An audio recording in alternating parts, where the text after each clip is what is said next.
Commitment and persistence can help you improve your skills and achieve world-class status. Ladies and gentlemen, please welcome former Finnish video game champion and current Senior Vice President at Hackett Group, Tom Bangemann.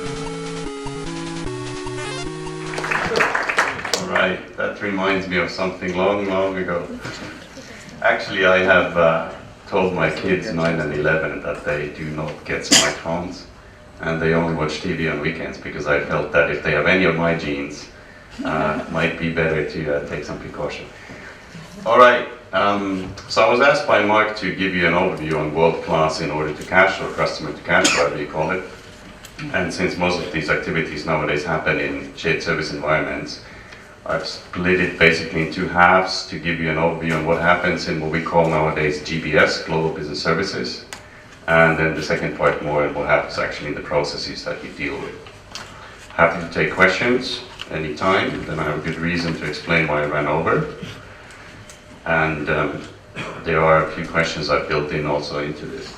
I don't need to do too much intro now after that fantastic intro, but in addition to playing video games, I actually have worked in the GBS field for almost 20 years now. Remember when I started with this stuff, everybody asked me what is it and why are you doing it? And I keep thinking that I can probably get through to retirement with this now, which is good, otherwise I need to learn something new. Just briefly on Hackett, we don't produce concrete, water, or anything exciting, we just provide services. But I assume most of you know what we do. Originally it's a benchmarking company. We benchmark quite a lot of companies globally. We've got 20,000 metrics. Nobody needs 20,000 metrics, don't worry. But we have them. And most of our revenue nowadays is in consulting. I will be using quite a lot of numbers. And just to explain you briefly, when we use wording like world class, which was used quite extensively also yesterday, which we're really happy about because that's a term we coined. If you use best in class or something, it's a competition, so keep using world class. When we call something world class, then it is like on the left side of this picture. When we look at a function, we would measure people's performance, and if they are on efficiency and on effectiveness in the first quartile, that means the best 25% of companies on efficiency and the best 25% of companies on efficiency and effectiveness, then you would end up in this blue box up here, which we call world class. So it's doing the right things and doing them right. It is not just being very cheap. If you are down here in this corner, this we call cheap but useless, right? So if your effectiveness level is below what you actually need, then who cares about what the process costs, because any cost on that is actually too much.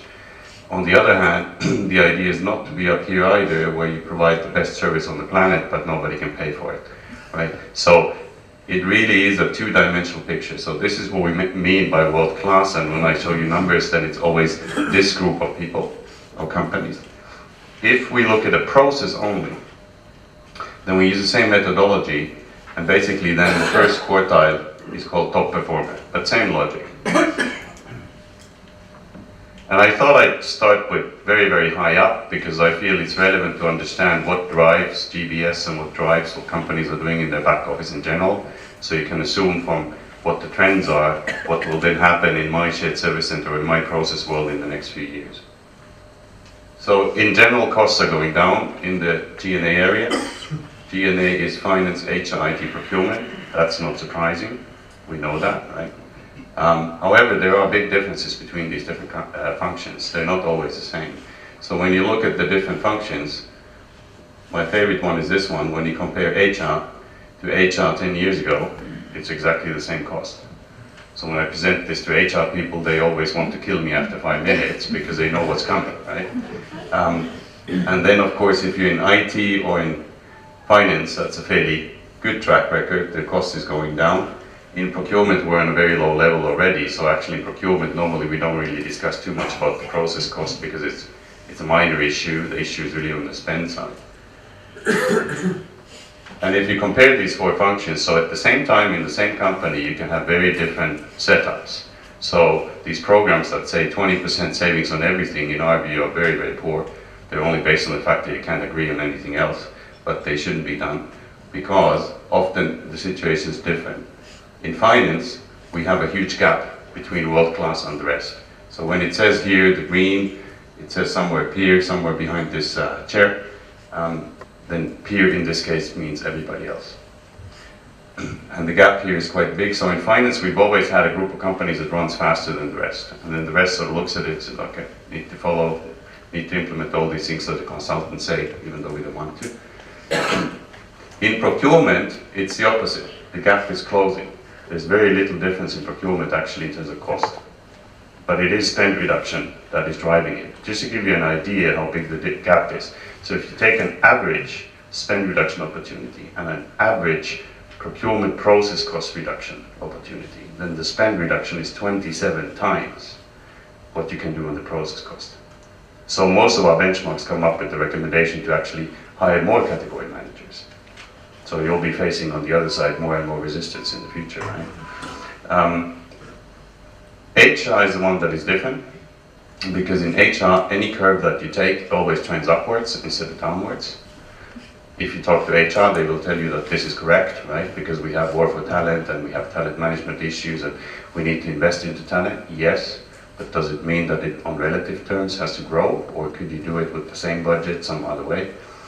That's an interesting discussion to have, but it's also interesting to see that over a long period of time, HR always trends differently. Basically, the cost is only hitting down when you have a crisis. So over a very long period, it's like a wave line. So whenever you have a crisis, the cost is beaten down and then it starts growing again. And IT, this is a fun story because in IT you can see the blue curve here was above the green curve for some years. So that meant that world class was spending more on technology. And then we thought, well, does it need to be like that, or is there some use of spending more on technology? And when you look at what you can do with the IT budget here, then basically the number of spend on IT doesn't tell you too much. But if you split it only in two buckets, one is how much do I spend on running what I've got, and how much do I spend on designing and developing something new. Then if my designing and developing something new piece is big, that's good. And then if the overall budget is high, it doesn't matter, because it will drive this development. It just takes longer for it to pay off. But if I have median IT cost, and everything is spent on running my old systems, then next year my situation will be worse. So purely the IT budget doesn't tell too much. So that just sort of as a background, and then if we look at how relevant is then shared service or global business service relative to all the other initiatives that companies are doing. Because when we go to companies, they will say, yeah, I get that, it's all important, but I really have other issues in my markets and growing my revenue and fighting off competition and so on. So what we do every year in the beginning of the year is we call a key issue study, where 300 C-level people participate. And they tell us what are the major initiatives in this year. And you can see in this category here, these are business services topics, and if you look at how long these bars are, then relative to everything else, even commercial issues like optimizing sales and marketing, these issues are very, very high on the agenda.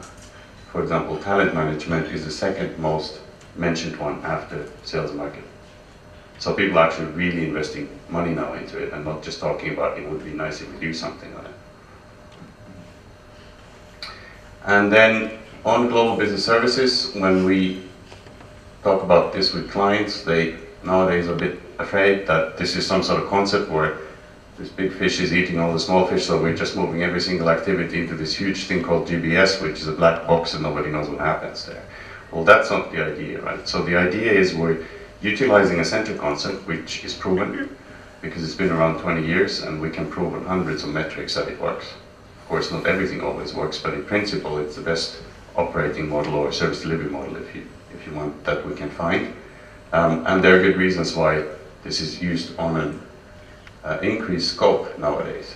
So what we do to exhibit the situation where companies are, one way of doing it is putting you into some sort of maturity model. And we use this kind of maturity model here. Ours is as good as anybody else. The others are all very similar.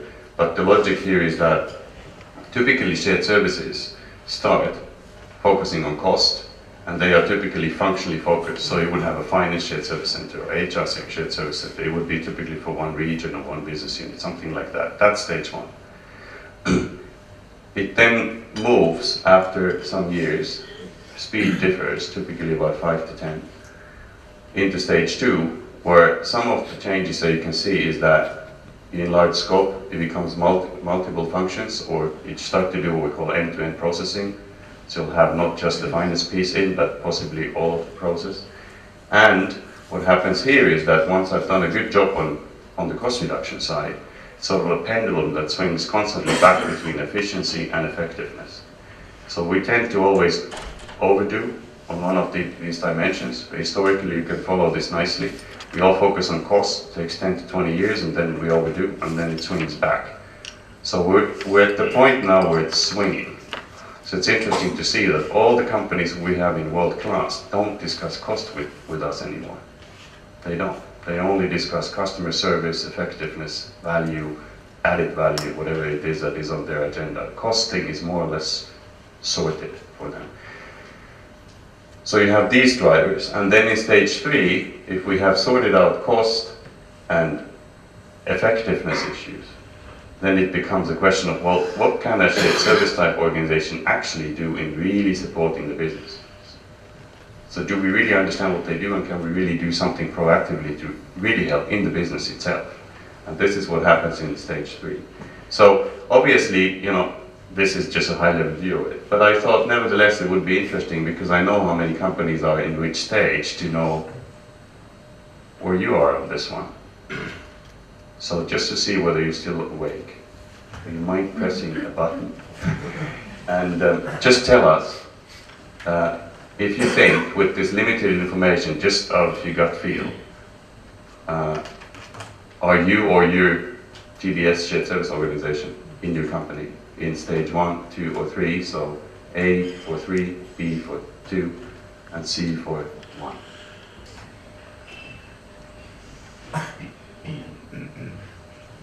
All right.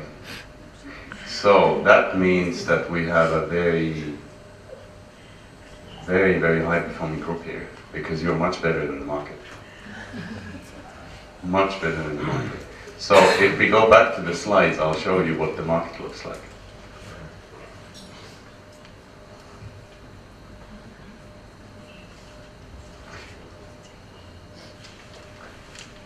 So we actually have 50% in stage 1, 41 in stage 2, and happy 9% in stage 3. So you're much better than the market. At least you feel that you're much better than the market. I'd also like to point out that maturity stages are not the same thing as performance. So for example, BASF, when they benchmark in the finance function, they're actually world-class. One of the few European-based organizations that is world-class in finance. And they actively use that in marketing. So for example, they look for people that they want to hire, and they write, do you want to work in a world-class finance organization, in their ads. So that doesn't mean it's bad, it just means that, for example, in their case, it's functional. And some of the other metrics that don't make it stage 2 or 3. Okay, that's interesting. Then I thought I'd give you some insight on how these companies perform in their GBS. This is just an overview on all these different metrics. So again, operating cost is a great one to look at, but it's not the only thing. It's not the only target we have in GBS. GBS has always been about efficiency and effectiveness. We typically get very good results on improvements of customer service, working capital, and so on. Now, if you look at this number here, 7 to 11%, I'd argue that not many here can do 11% on an annual basis, every year, year after year. That's difficult, huh? Now, the explanation is twofold. Some of these are actually really good. Then, some of them started very low, right? So if you're fourth quartile when you start measuring, there's a lot of road in front of you, so you can do a lot of percent per year. So it's very relevant to understand where you're coming from. If you are already in first quartile, then 3% per year might be fantastic. And then what changes these numbers also is that the scope changes, right? So if you have a set scope that you start with, after 5 years it gets very difficult to find anything anymore. But then you add scope, and on that new piece of scope you might get 20. So the mixed number comes up with this. So therefore don't be too scared about the 11% here. It is actually real, but there's a few explanations behind that. And then why do we call this GBS nowadays? One of the reasons is not just the maturity, but also that it really is multifunctional. There's very few companies that only run a functional shared service nowadays. So you can see in the last sort of 10 years, we've basically changed from mainly single function to mainly multifunction. That does not mean that there's always a holistic governance model in place, but it does mean that they run at least a finance shared service center and an HR shared service center or something of that sort. And the trend is that this continues, so if we ask how much of your functional work is included into the GBS model for different functions, I have more slides on this for everything else, but it's too much. So, but this one shows you that finance has always been a very high utilization of the GBS model. IT has always been lower, but it doesn't mean that IT does not use center concepts. Quite the contrary, they were early movers. There was a lot of outsourcing already in the early days. What happens is most GBS is that they include most of the other support functions and IT does their own thing. I can prove you on 100 slides it doesn't make sense. They should be included, but then it's sometimes difficult to get it in. But this is the reason why the number is low. They actually utilize center concepts even more than many other functions. HR is the one that grows most. They were sort of resisting for a long period of time, but now it's moving to the same levels as finance in a few years' time. And then procurement is the one with the highest growth rates, actually.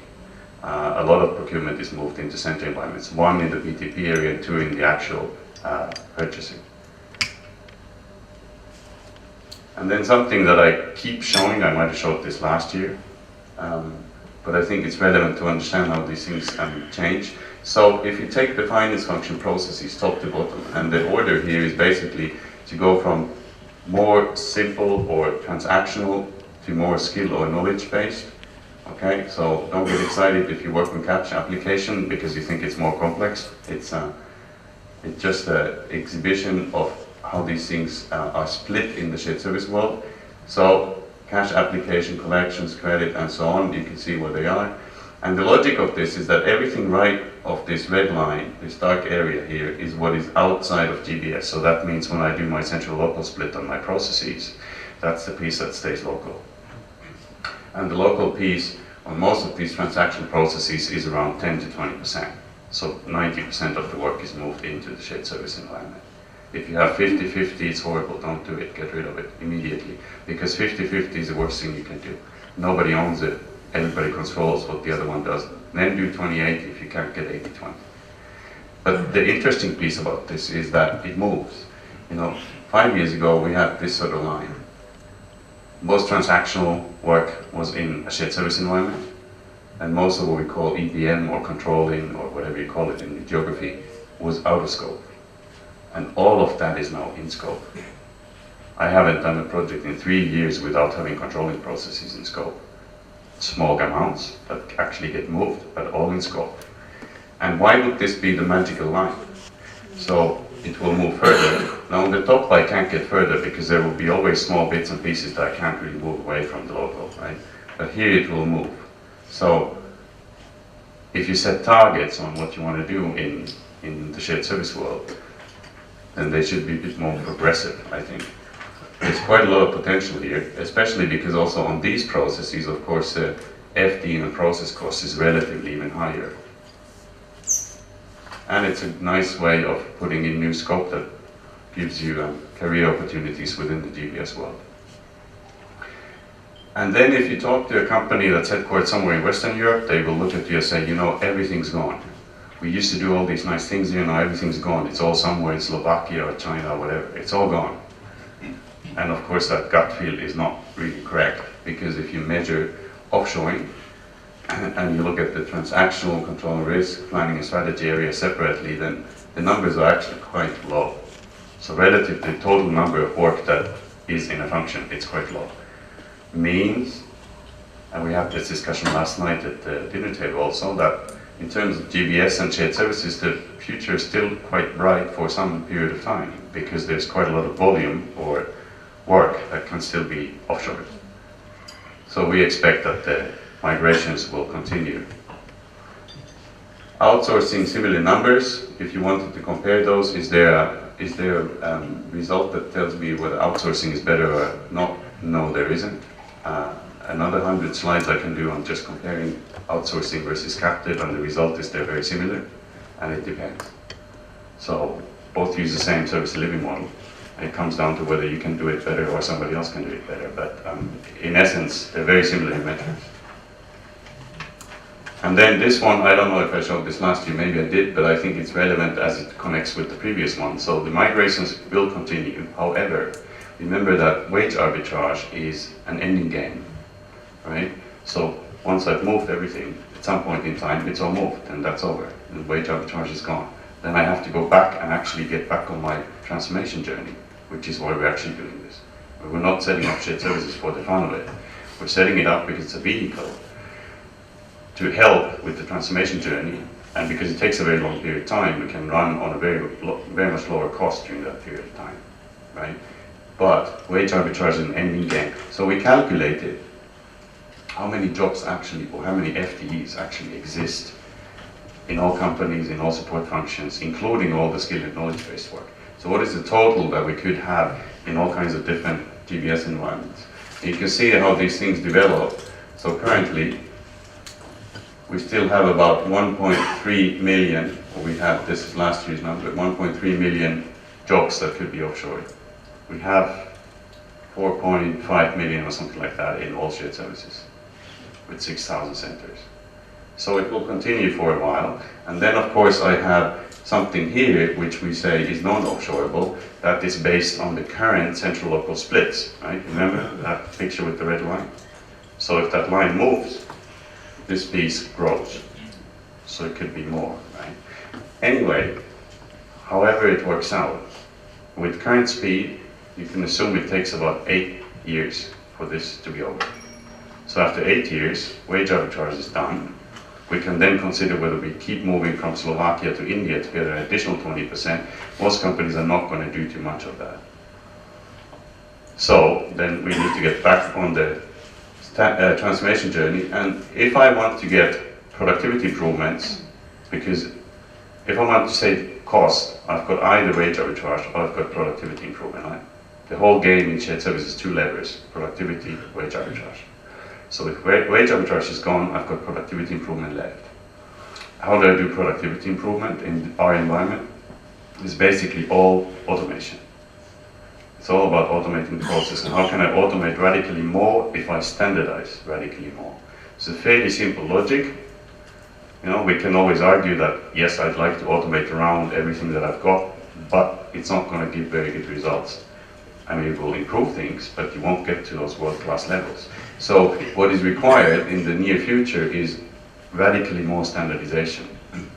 And I know this is not fun. You know, I was running our European operations when we came up with the idea of installing outsourcing and an ERP.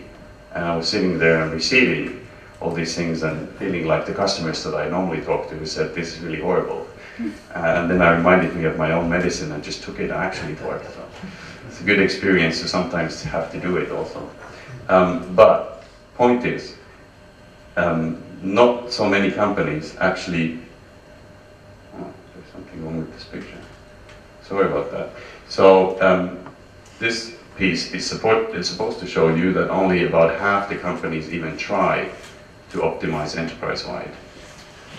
So currently, I mean, standardization is a difficult thing to measure. By process, you can measure in different ways. But only half the companies even try to standardize enterprise-wide. So they take some piece, a function, a geography, maybe parts of a geography, or just a business unit, and then standardize within that. And the next one does something of their own. And that's not enterprise-wide standardization. So you can argue it doesn't work, that's okay. But if you want to get to these very high levels of automation, then that is a prerequisite. All right, then in terms of these standardization levels, I thought I'd show you where we are currently in customer to cash. So this is how we define it, by the way.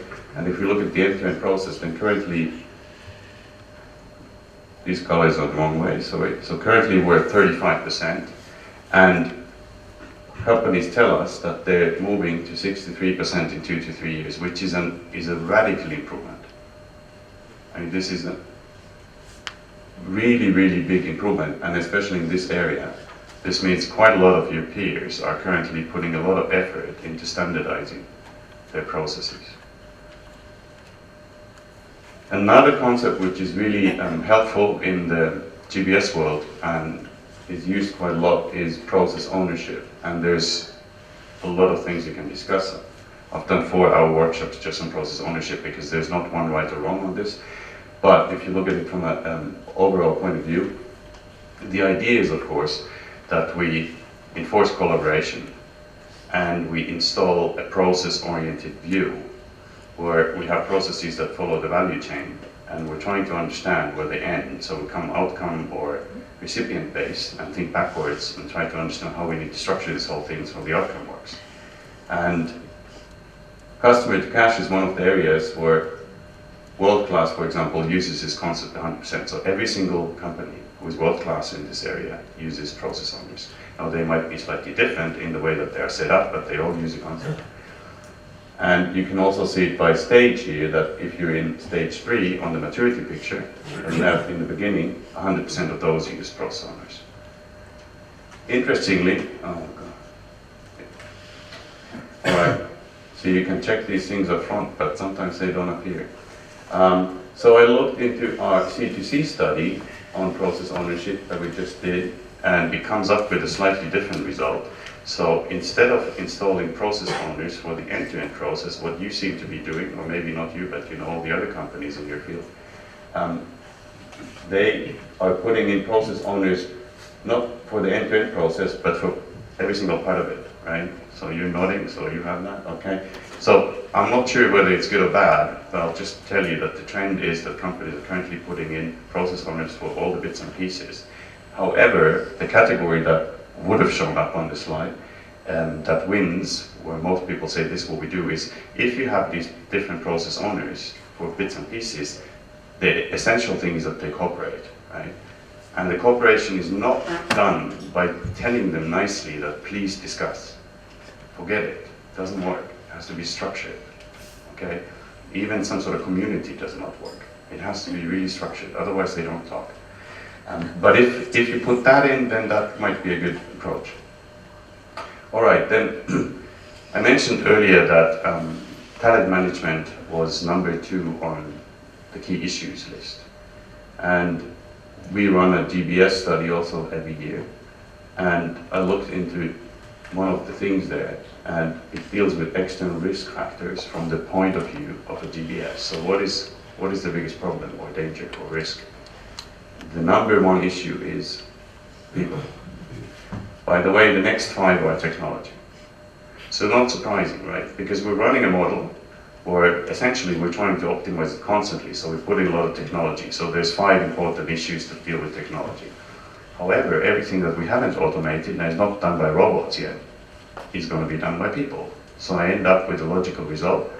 All the technology things I can do, plus everything I still keep doing with people, I need to make sure that piece works. So this is number 1 risk. And just wanted to mention in this context that what we're sort of contributing to this process currently is that somebody mentioned this, I think yesterday also in a discussion, that we're partnering with this really tiny organization called CIMA. Just kidding. So I'm sure you all know CIMA, especially because there's so many UK-based people here, but this is the world's largest professional body of management accountants, very experienced in providing training. And we discovered that there's actually no GBS training up there in the market. So we're producing a training on this one. Actually, one of the pieces is already out. I'm going through this quickly because I don't want to go into sales here, but just as an information, there will be 3 learning courses. This one, certificate, is already in the market. These ones we're developing. That's keeping me busy until next summer.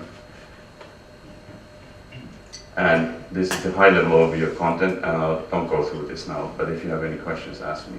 Anyway, it's, I think, a learning or a training that fills a gap, because it's surprising that you have 4.5 million people working in this industry and there's not one training where you can actually get certified.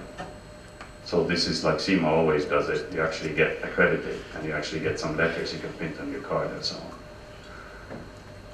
So that just shows that we feel that the talent management topic is really important, and even as consultants we don't focus just on cost reduction. There's some other things that are relevant.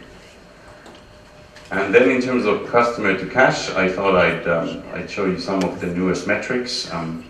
Normally people always ask me why didn't you show me more metrics, because I really wanted to see all the benchmark stuff. Okay, fine, so I'll show you. And we have some newer metrics on this, so if you were here last year, some of the things are the same, but I have updated all the numbers. So this is how we see customer to cash in general. This is what it includes in our view. It might be slightly different than in your view. And I'll go through some of these areas here. So if you start high level, process cost in percent of revenue, and FTEs per billion of revenue for the whole process. And then again, what we do is we look at peer, so that's everybody, and we look at world class. And since this is a process, it is going to be labor cost and outsourcing cost only, so it's without IT, so like, don't get shocked if the numbers look really tiny, because it's without IT. You might calculate with IT allocations. We never allocate IT to a process level because we feel it's useless. It's only an allocation dispute. If you're a BPO, of course, you have to do that because you have to know what your product is costing, but otherwise we don't do that. But the point of this is, you can see there's a huge gap.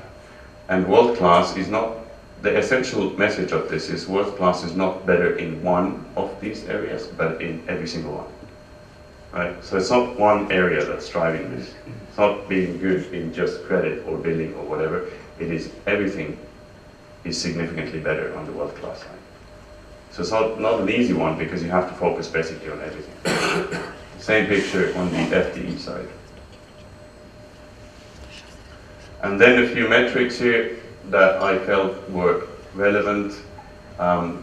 Customer orders received electronically. This is something where world class is much better than peer group.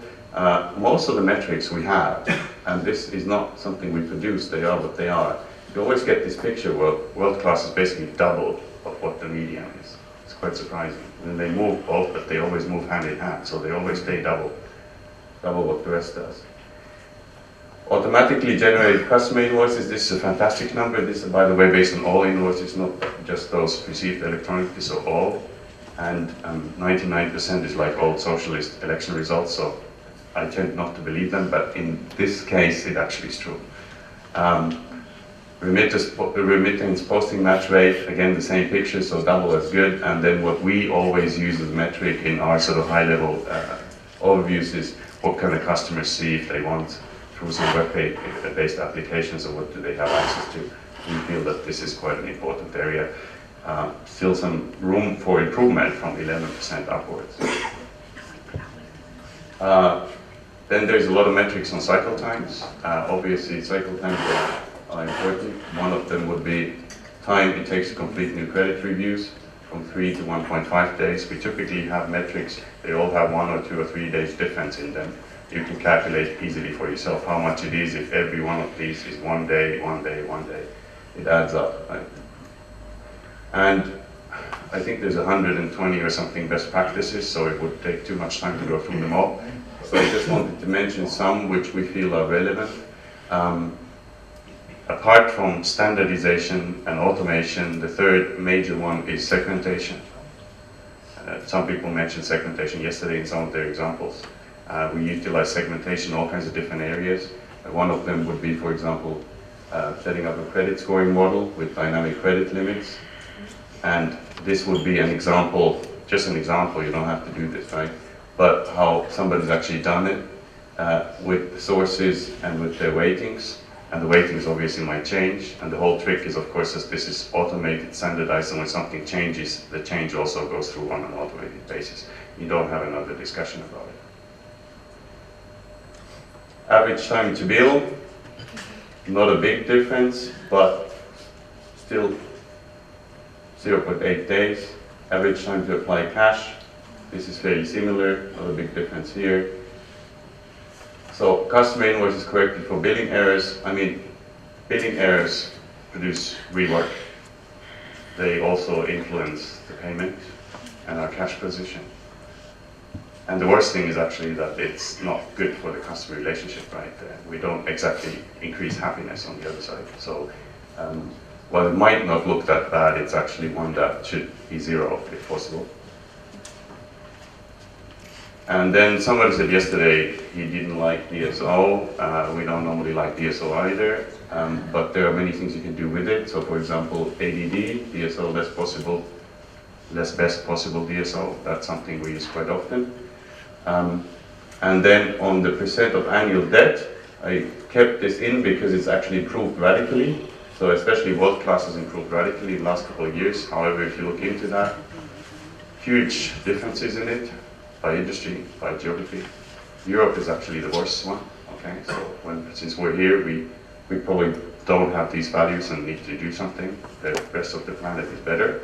And the ones that are world class and actually improved here, I looked up the list of measures that they had taken. There were things like outsourcing parts of the process, especially in high touch items. There were things where they were just basically manipulating the metric by simply writing off things under a certain threshold. So if you're keen on getting this metric improved, you can do that. So there's a lot of things that you can do to push the metric down if you want. What is interesting is you can get into any of one of these metrics, and then you can correlate it to all the other metrics. And what you'll find is that typically there is some sort of correlation. And I thought this one was interesting. So when you look at, for example, average days delinquent correlated with the percent of automated customer invoicing, you'll get a really nice correlation. So it shows again that automation is something that really drives these metrics. Just a few more metrics for you, so you can figure out where you are compared to these. Customer remittances per FTE obviously depends a lot on what you do. And then the process cost per remittance obviously moves in more or less a similar way. The other component is where you are.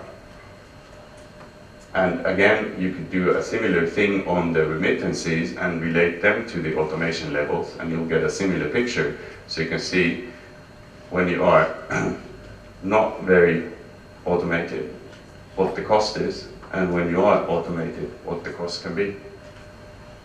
So when we go into some company whose cost is 759, and I tell them that you could possibly do 453 or you could do 0.25, then I probably get thrown out the window, right?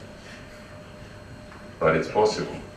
Collection contact, just so as a productivity measure, same type of difference constantly. It's always double. I don't know why that happens. And then if you look at some of the top performers, what they actually do in this area, then we'll see two things. 60% of top performers have an optimized customer segmentation model. So again, it's a segmentation best practice. And 80% have formal definitions. So it's always the same things driving it. Whatever you do with it in detail is then the individual way of doing it. But it's always the same things, right? Standardization, automation, segmentation, always the same drivers. Basically, you could just take a checklist of 3 to 5 items and just check, am I doing every one of these in this area? And when we do these collection strategies, as an example, with customers, it's not just segmenting, but it goes down to the level of actually defining the tone in the discussion. So very, very detailed.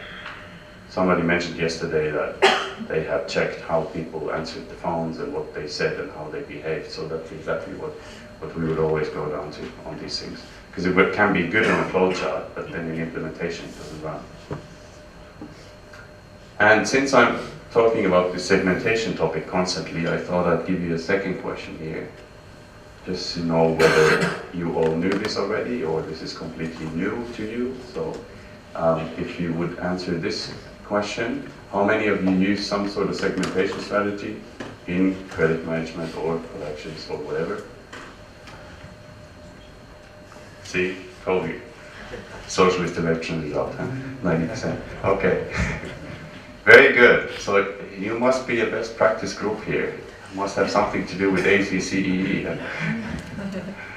All on a much better performance level here than the rest.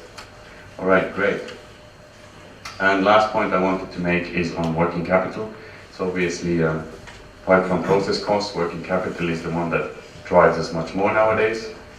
This is where we are currently in terms of DSO, DIO, DPO, and then if you add that together, you get cash conversion cycle, right? If you compare these to each other, then all of these 3 bits are relevant. There's not one area that is more or less relevant, so you can argue, who needs to contribute more or less, but they're actually all relevant. You could argue that the AR opportunity is much smaller than AP, but it's still relevant. And then I saw on the agenda that the next topic is about KPIs, so I thought I'd just sort of transfer over into that discussion and give you an idea what we think are the most relevant KPIs. Or what our customers actually think, because this is what they use. So this is based on what is used. So despite the fact that some people don't like it, DSO is by far the number one. So I'd assume everybody here has that. And then there's some other ones here. These are probably the top ones, but you could look at other things here, weighted average days to pay. So if you want to calculate from invoice date to payment instead of DSO, so you could do that. And there's other things. It's just to give you an idea of what actually the holistic overview of what the market uses in KPIs. That would be sort of my contribution. I almost made it in time. Cycle time is normally not my best metric, but I'll do that. But I will take questions if the chairman allows. Please feel free. Okay. Do you have any questions, Tom? Normally they come a little bit later because I kill you with information and then it takes a while for it to settle. So that's okay. I'll be around till lunchtime if you want to ask a question later. All right. I don't think we have any questions. That's good. All right. Thank you very much for listening.